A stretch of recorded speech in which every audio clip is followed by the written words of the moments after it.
Ladies and gentlemen, welcome in. Welcome in. It is a new edition of the State of Recruiting. I'm your host, John Garcia Jr. Catch me all the time right here on College Football Nation and, of course, day to day at SI.com. I'm the director of football recruiting for that fine publication. And I woke up on this great Friday.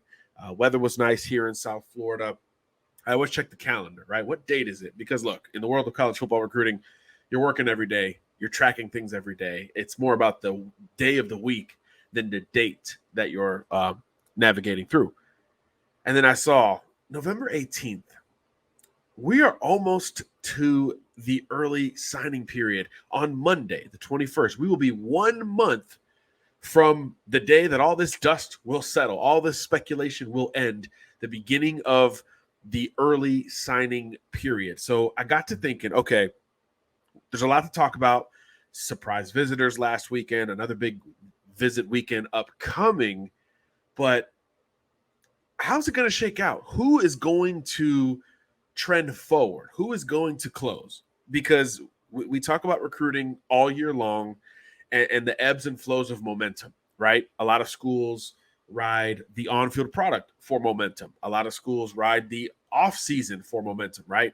Changes, upgrades, the weather for those folks listening up north, whatever it is, some folks have momentum at different times of year.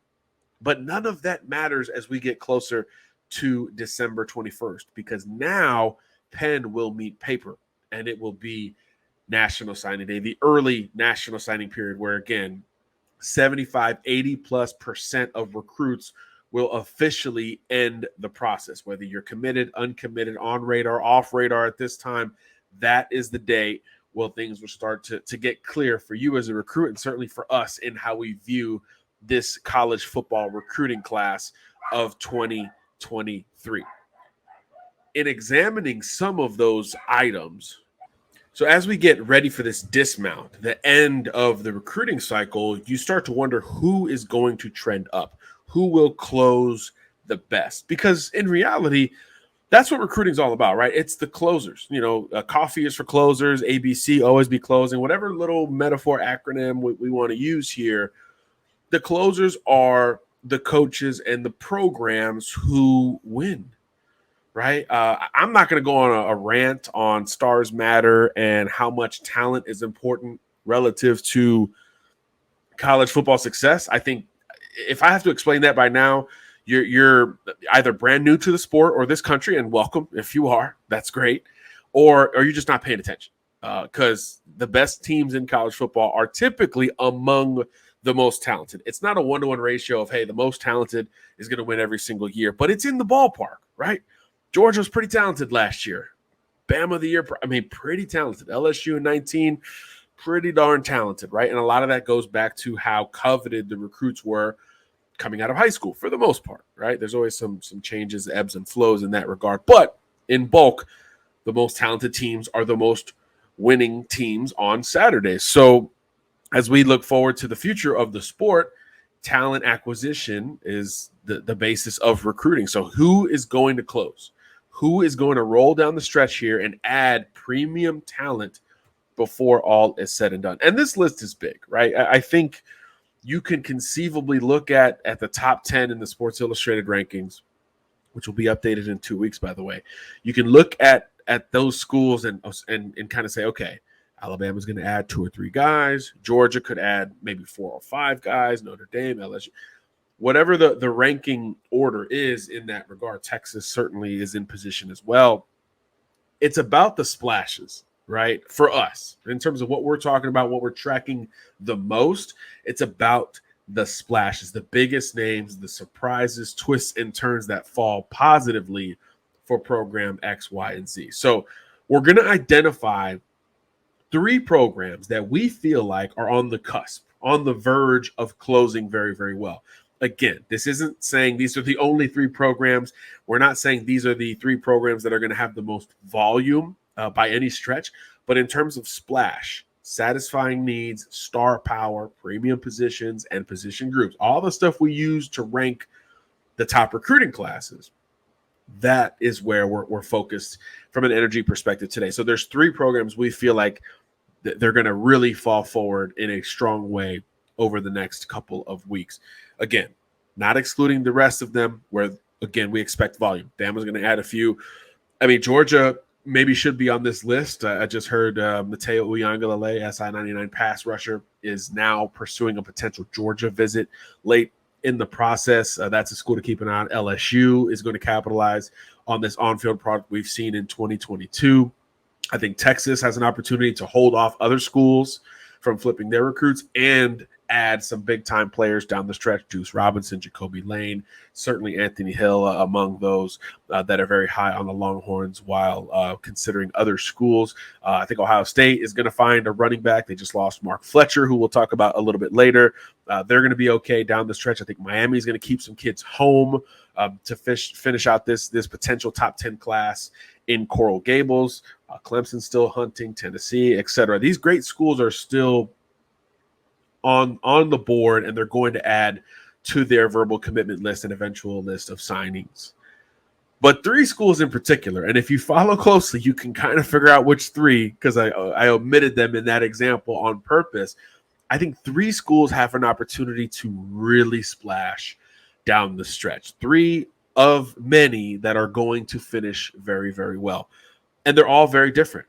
A couple, or actually all 3 are under first-year coaching staffs today. Of course, they pull from different areas, and they're in different areas of the country coveting different recruits. There is some overlap with a couple of them. But I'm looking at these first-year staffs finishing and building this class of 2023, their first full class in a very big way, with splashes at every point, but especially here at the end when it counts most. Really no way to kind of quantify the order of these teams, but only one of them is about to answer the biggest question we have had with that program all year long. Again, quick refresher course, right? At SI, we rank players subjectively. The SI-99, it's on my hat right here for those of you watching on YouTube. The SI-99 is what it sounds like. It's the top 99 recruits in America, regardless of position, right, per class. Right now we're in the class of 2023. So when we cover the top recruiting classes and we evaluate and rank those, it is also subjective at SI. So we rank and evaluate based off of star power. So a lot of that has to do with the SI-99, and filling needs is a big part of that. That's attached to that star power. And then kind of supplementary beyond that is, how well are you putting together position groups, right? We've talked about it a lot here at the State of Recruiting and at College Football Nation. How well are you building groups of players that will eventually impact your roster? And volume has to do with it to a degree, right? You can't have 5 recruits and claim you're the best recruiting class in the country, even if all 5 of your players are the top 5 players in America, right? It's not that simple. There is some element of volume that has to play into this. If you want to be in that top 5 conversation right now as a college football fan base, your school probably needs to have at least around 20 verbal commitments, with the opportunity to add a few more here down the stretch based on who is available. So that's how we look at it at SI. And there's one program that opened up number 1 for us, but it has not been at number 1 since then, that we have constantly asked one big question to, and it looks like they're on the verge of answering that question. Any guesses? 5, 4, 3, 2, 1. Of course, this is a recording and not live, so this is a hypothetical for those of you participating, but the answer is Notre Dame. The Fighting Irish have been without a quarterback recruit this entire cycle, right? It looked like Dante Moore for a very long time, even longer if you go through some private and or back channels with folks in South Bend. It didn't work out. He's obviously off the board as the number 1 player to the Oregon Ducks, who, by the way, is another program we're going to talk about today. And then Notre Dame went after some guys that were committed elsewhere, right? Austin Novosad, the Baylor verbal commitment, got some overtures. Kenny Minchie, the Pitt commitment, got some overtures. And it was kind of quiet. Brock Glenn, who's committed to Ohio State now, was in that conversation a little bit. It got really quiet between those 3 guys. Glenn was on board comfortably to OSU. Minchie had said basically nothing after committing to Pitt. And then Novosad was the most vocal, and he actually considered and visited Notre Dame before reaffirming that strength of his verbal commitment to the Baylor Bears. And then it was just all quiet, right? There were rumors of reclassifications for other recruits and or Notre Dame moving on from the quarterback position altogether, or other flip targets, late runs at some other guys. But then a couple days ago, Kenny Minchie smoke reemerges. The quarterback out of the state of Tennessee, an Elite 11 finalist and SI 99 recruit for us at Sports Illustrated. The smoke resurfaces with Kenny Minchie, and there's talk of a visit.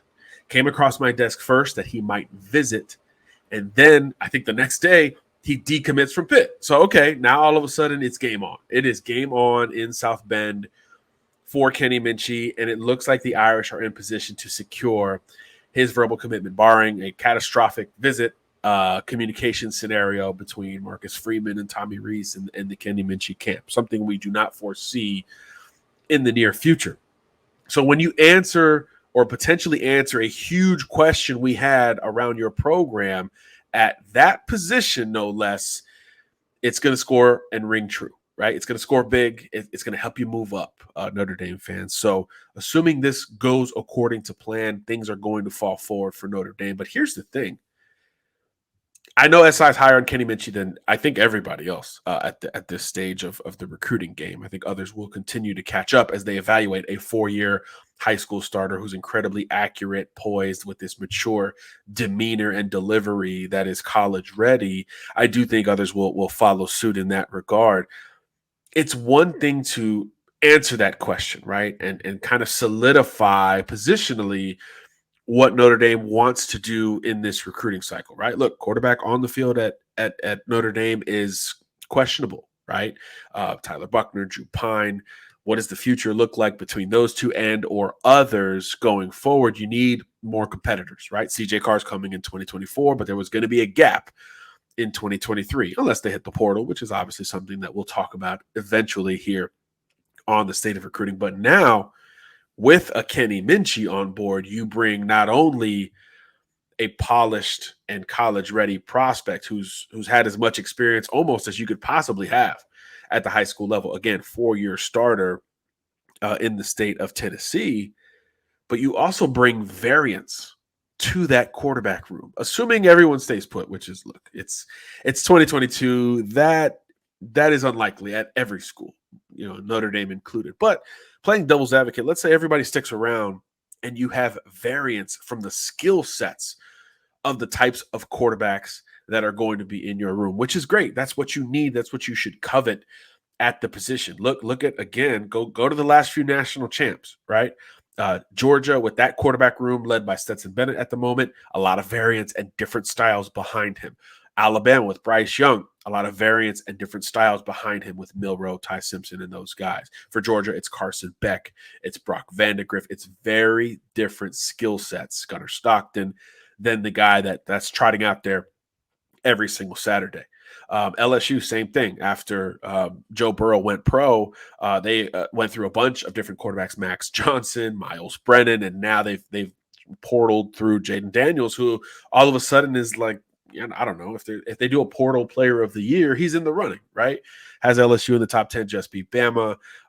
Huge deal for Brian Kelly and company to bring the irony back to this Notre Dame talk. So you want variance behind your guy, right? And not only does Notre Dame not know who that guy is for 2023, but you need the variance behind it. And Minchie offers you more of that right out of the gate the moment he arrives in South Bend for good. Again, provided he does indeed pick the Fighting Irish. Look, Minchie is very reserved, very internalized type of recruit. So if he decommits and sets a visit in a very short period of time to a school, it is very likely he's going to end up at said school. Haven't heard mention of any other programs in the mix, although when a kid decommits, that does kind of help schools reshuffle the deck to a degree and at least reaching out to see if they've got a puncher's chance for an elite player like a Kenny Minchey. So really like what Notre Dame's going to do to answer that quarterback call that we've been asking about for 12 months at this point, because they've got a great class behind it. But here's the other thing about Notre Dame finishing strong. It's not just, hey, they're finally going to get their quarterback, so they deserve mention on this feature. No. Notre Dame is still hunting for skill position talent.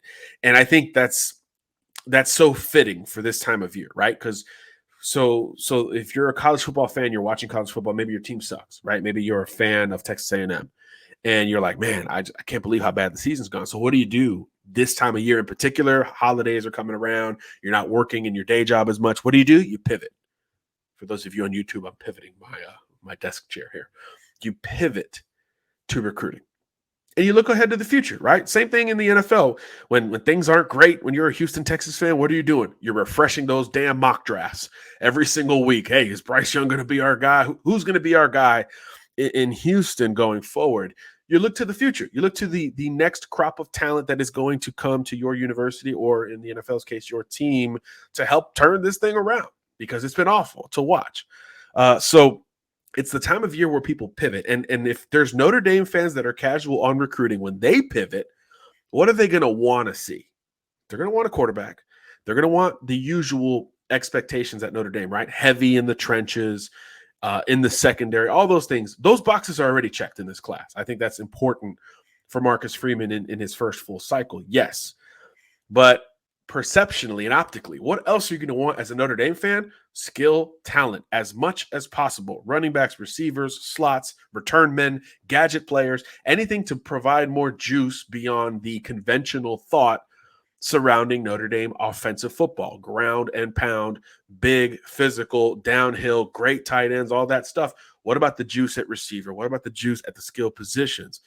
That is what Notre Dame is still coveting beyond the Kenny Mincheys of the world. And that is, again, in terms of idealistic finishes, that's up there, right? Khalil Barnes out of Georgia. He's a do-it-all athlete that they're after. Caleb Smith, a wide receiver from Texas, formerly committed to Texas Tech. Notre Dame was only his second offer. Took a visit right after that Texas Tech decommitment. They're in good position for him.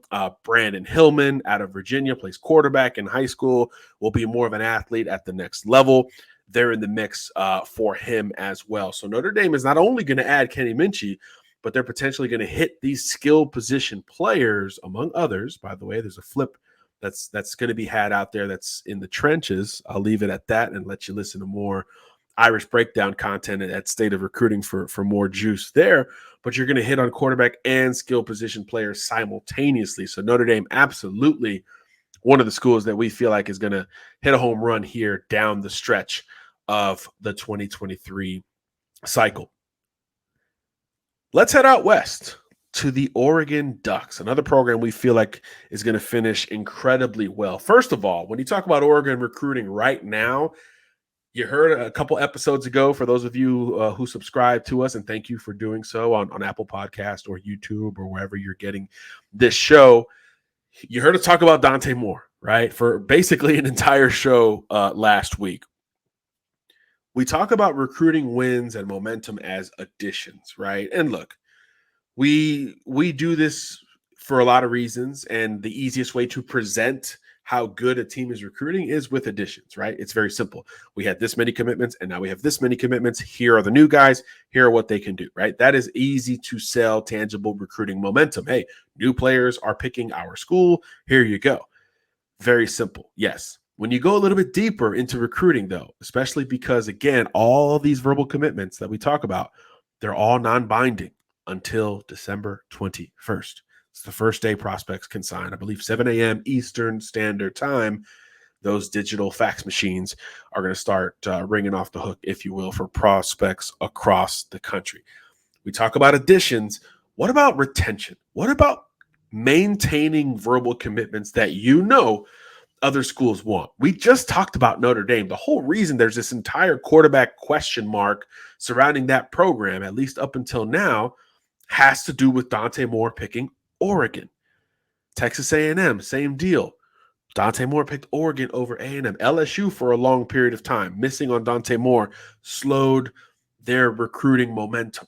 because they didn't have that quarterback spot filled, I should say.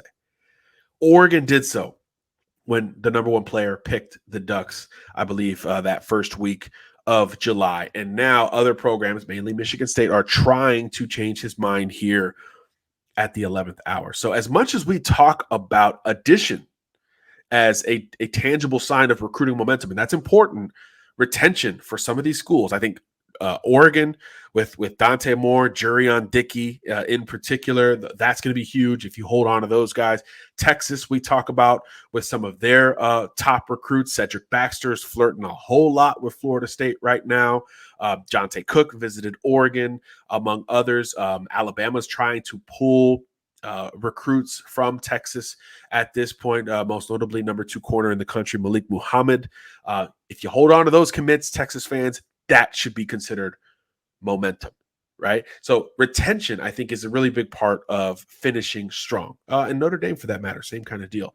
And if you do it with the number one player in the country, obviously it hits a little bit harder. So in that light, Oregon should expect some momentum in trying to hold on to Dante Moore. Again, I believe right now, as I did last week, he is going to stick with those Oregon Ducks. But they're going to add some prospects along the way. And they've had some of the biggest surprise visitors in the country over the last 2 weekends. 2 weekends ago, David Hicks was out of nowhere a confirmed visitor, or 2 games ago, I should say, out of nowhere a confirmed visitor.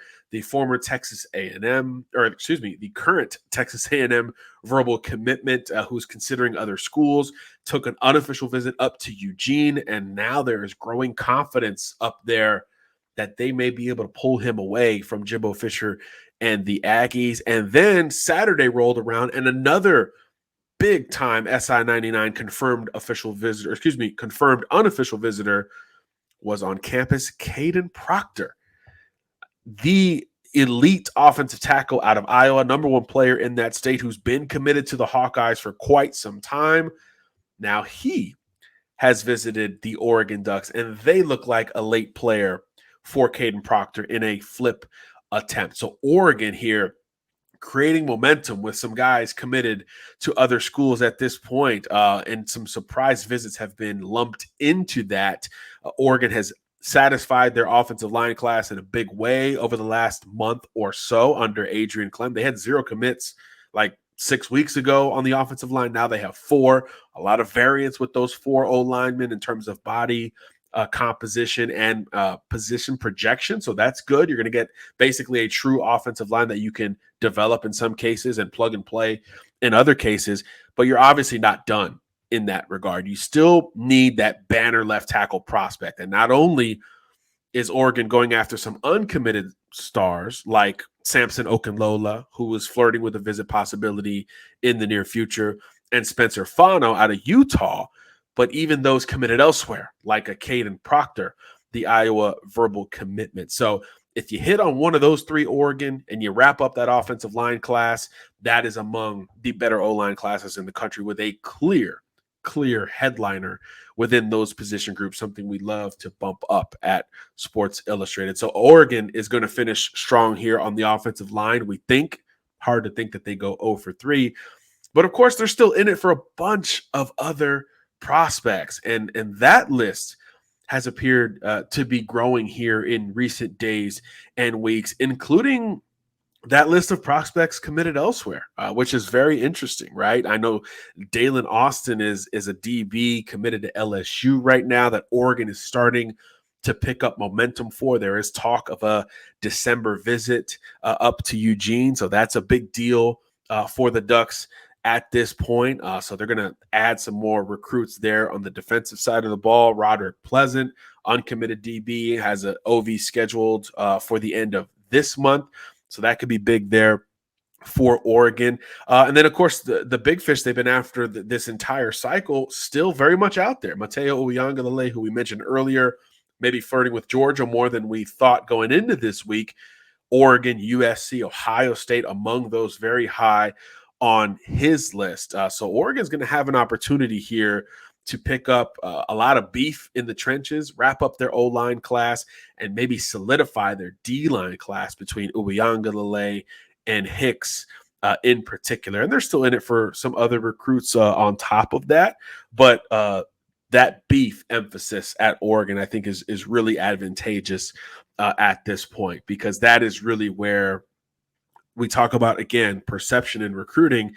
Oregon's going to have skill talent, right? I mean, it's just kind of a given, right? This receiver group led by Jerion Dickey is really strong. Obviously, Dante Moore at quarterback being brought in at this point. You've got Dante Dowdle committed at running back, which, again, if you talk about retention, holding off schools for him is going to be a big deal. The skill position talent will be there, but now the beef, the trenches, where Dan Lanning wants to focus and build inside and out with his SEC roots, that makes a whole heck of a lot more sense. So Caden Proctor, David Hicks, Samson Okunlola, Spencer Fano, among those in the mix with the Oregon Ducks on both sides of the football. So if they can hit on one of those OTs in particular, I do think it paves the way for a huge finish for Dan Lanning in Eugene. But again, with them, retention for me is a very big part of highlighting the Oregon Ducks as one of these programs that will finish very, very strong leading into the early signing period. And then the final program we'll talk about on this edition of State of Recruiting is another first-year coaching staff. By the way, amazing to talk about all these first-year staffs recruiting so well, right? We talk about the Oregon Ducks, Notre Dame under Dan Lanning and Marcus Freeman in particular. How about Billy Napier and the Florida Gators? Again, first full recruiting cycle as you wrap up your first on-field product as a head coach there at UF.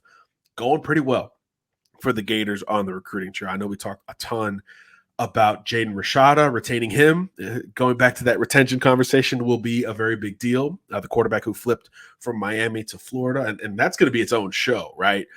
The battles between Miami and Florida. Maybe for next week, we'll do that down the stretch.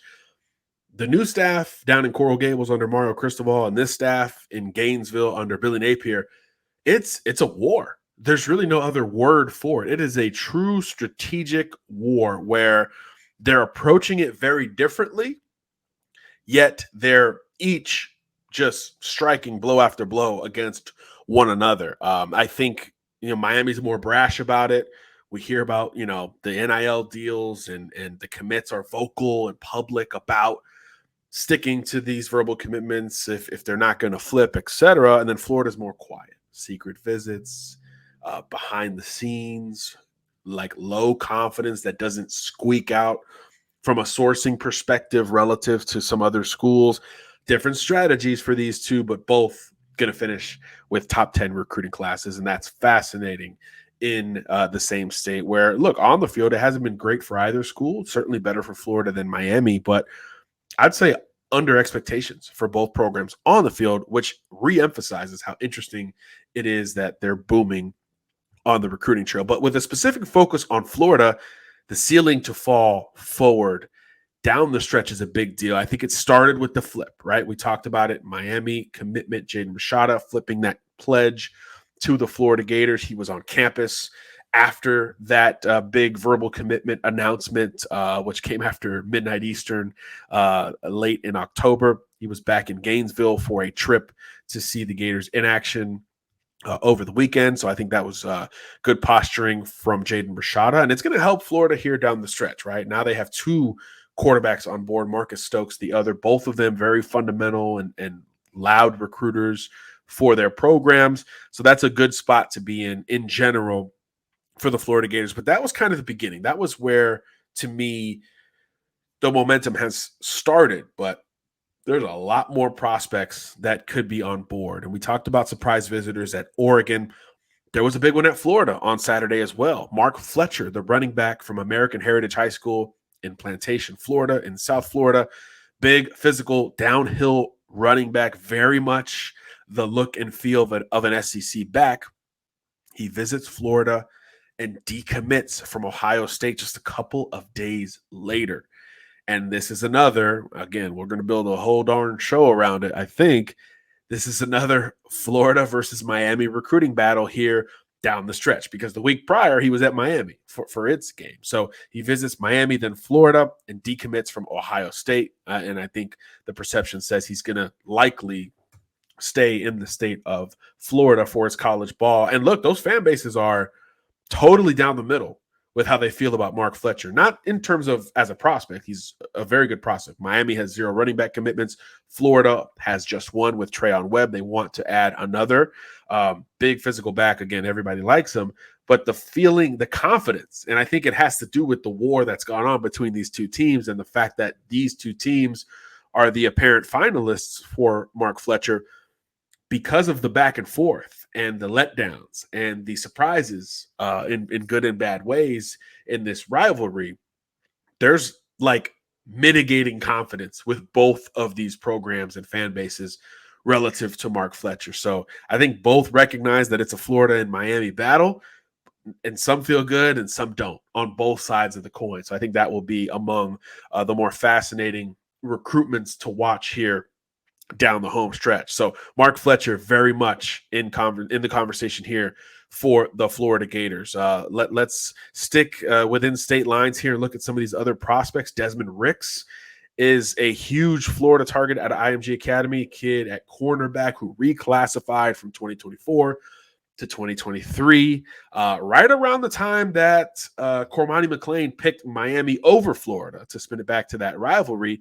And Florida was trending to a degree for Cormani McClain going into that announcement. So Desmond Ricks reclassifies, and it could fall into Florida's lap ahead of his decision on what is now confirmed to be December 22nd. Florida, LSU, Alabama, the final 3 in that conversation. So obviously not an easy battle for the Gators, but they've done better at IMG under Billy Napier. Proximity to home favors the Gators in this race, right? Bradenton to Gainesville, just 2.5 hours or so up I-75. So you can hit that better than you can at Baton Rouge and Tuscaloosa. Of course, he's taking official visits down the stretch, could take multiple visits to both Florida and Alabama before it's all said and done.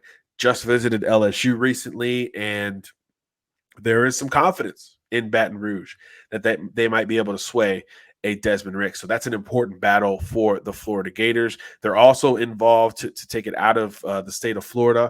They're also involved with the top 2 prospects available in the state of Alabama, James Smith and Quay Rousseau, the front 7 defenders who have taken 2 trips to the Swamp this year, one unofficially in July, and then an official visit just a couple of weeks ago. They are a package deal. Florida is heavily involved in that race, as is Alabama, Georgia, and Auburn, among others. So you've got a puncher's chance in that regard as well. And then on the other side of the ball on offense, you just hosted the top offensive tackle in America.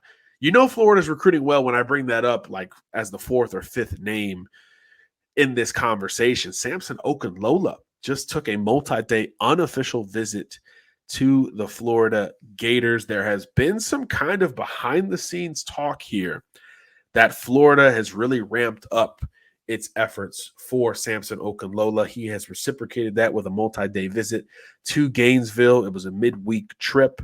Family was in tow, so they were able to get that impression of Billy Napier's program as well. And now all of a sudden this feels different, right? Miami was the favorite at the end of the summer. And since that point, Alabama, Ohio State, Oregon, who we just talked about, Penn State, all seemingly involved for Okunlola, who did confirm to us that he's going to sign in December. That is a very, very big deal, because at one point it looked like he could potentially stretch that thing until February, the traditional signing period. But now the number 1 offensive tackle in the SI-99 has confirmed he's coming off the board in about a month. So it is crunch time for him. And Florida is a school that's going to get one of his last visits, but not the last visit, right? Ohio State looks like it's positioning itself for an official visit the weekend of the game, right? Ohio State, Michigan. That's going to be a huge visitor list for the Buckeyes, and Okunlola will be on it for an official visit. That will be the 4th that he's taken. Only 1 remaining before all is said and done. So who will get that final official? Will it be Oregon? Will it be Penn State? Could it be Florida? Could he return to Gainesville and see that campus one more time before all is said and done. That's certainly not out of the realm of possibility. So Samson Okunlola, we hadn't talked about the Gators with him for a very long time, but now we need to start including Florida in that conversation. They're very much in the mix there. What else makes Florida one of the teams that we assume is going to finish on a very high note in recruiting in this class of 2023? There's still uncommitted targets on the O-line that they're going to go after beyond Okunlola. I think Caden Jones out of New Orleans is a Florida lean. Texas A&M is the primary competition there, so that'd be a nice pull for Billy Napier and company out of New Orleans, where, of course, they have a lot of ties, having coached at the University of Louisiana. They're still involved for Keon Keeley as well, the defensive end from Berkeley Prep up in Tampa. Bama's probably the more realistic spot. Ohio State in the mix there, but Florida's still going to have a hat on the table and theoretically a puncher's chance in that race. But then there's the flip game, right? Florida just flipped Jaden Rashad, a huge deal, one of the biggest quarterback flips, probably the biggest quarterback flip we have seen in this recruiting cycle. Maybe there's some more along the way. We talked about Kenny Minchie from Pitt to Notre Dame. Eli Holstein went from Texas A&M to Alabama. Now Rashada from Miami to Florida. Florida had flipped Marcus Stokes from Penn State earlier as well. So Florida has flipped a lot of recruits in this class, and it appears as if they've got some flips left in them, right? We talked about Mark Fletcher after his decommitment from Ohio State. What about in-state recruits that are going to flip potentially to the Florida Gators? They just hosted Lucas Simmons on the offensive line, big-time SI-99 offensive tackle out of Clearwater. He's committed to Florida State. The Gators have already flipped one Florida State offensive line commitment in Roderick Kearney, another SI-99 player. Now Simmons visited Gainesville over the weekend, and he'll see Florida play again in 2 weeks when the Gators travel to Tallahassee, not Tuscaloosa, when the Gators travel to Tallahassee to play that rivalry on Thanksgiving weekend. So those are the last 2 trips, according to Lucas Simmons. So Florida trying to flip him in that regard. And then UCF's got a player Florida's trying to flip in John Walker, the big defensive tackle out of Kissimmee Osceola. The Gators already have one Osceola player committed in Jakeem Jackson, who other schools are trying to flip, by the way. It works both ways. I think that's a good way to put a button on that. But John Walker, there is some momentum for the Florida Gators in that regard. And then Malik Bryant is kind of the most interesting of these, right? This is one of the top commitments to Miami. We talk about this war that's going on between these two programs, this back and forth between Napier and Cristobal and Napier on the recruiting trail. Each has flipped recruits from the other, but it's kind of even right now, right? So whoever gets this last flip or two is going to win the in-state battle that has brewed for a lot of these kids. And there's been a lot of momentum at different points for Florida with Malik Bryant, who's out of Orlando, Jones High School. He was at IMG before that point, linebacker, pass rusher, edge type of player, another SI-99 guy. There was momentum for Florida before he made that commitment to Miami. And then there was momentum for Florida again like last week, where the thought was, we just flipped Jaden Rashada. Now we're coming after Malik Bryant. That was the thought in Gainesville, and it has prompted, along with that Rashada flip, a lot of these Hurricane commitments to double down on their verbal commitment. A lot of them have come out with public statements, whether it's Francis Mauigoa, the offensive lineman, Antonio Tripp, Robbie Washington, Nathaniel Joseph. They've come down and doubled down with this, I'm sticking with the U, I'm a Hurricane, blah, blah, blah. Well, now Malik Bryant wasn't a part of the first crop that did that, but then he did it recently to sort of quell that rumored momentum the Florida Gators were picking up with him. And depending on who you talk to, even though he put out that statement that he'll be a Hurricane, and he even referenced playing in the NFL, always saying, hey, I came through the U to get to the NFL. Even after that, there is a sense that depending on how much Florida is going to push here, Malik Bryant could still potentially be in play. So there's a ton of flip targets for the Florida Gators. Some are easier to see than others. Tyree Adams, the LSU offensive tackle commitment, just recently confirmed an official visit to Gainesville as well. So a lot of efforting here in the trenches for Billy Napier and company. So it appears as if they too will finish this class of 2023 on a very, very strong note. Again, recruiting is busy, it's fluid. A lot of these schools are going to add prospects, not just the three that we're talking about here, but these three in particular under first-year coaching staffs appear in prime position to jump in and splash, not only add, but splash on the recruiting trail. And that means satisfying big needs, big flips, and big announcements here ahead of that December 21st National Signing Day, first day of the early signing period as well. We'll have it all covered for you, all the buildup and the countdowns to National Signing Day right here at the State of Recruiting. And of course, day to day for me at Sports Illustrated and SI.com. Thanks for listening, everybody. God bless. Garcia out.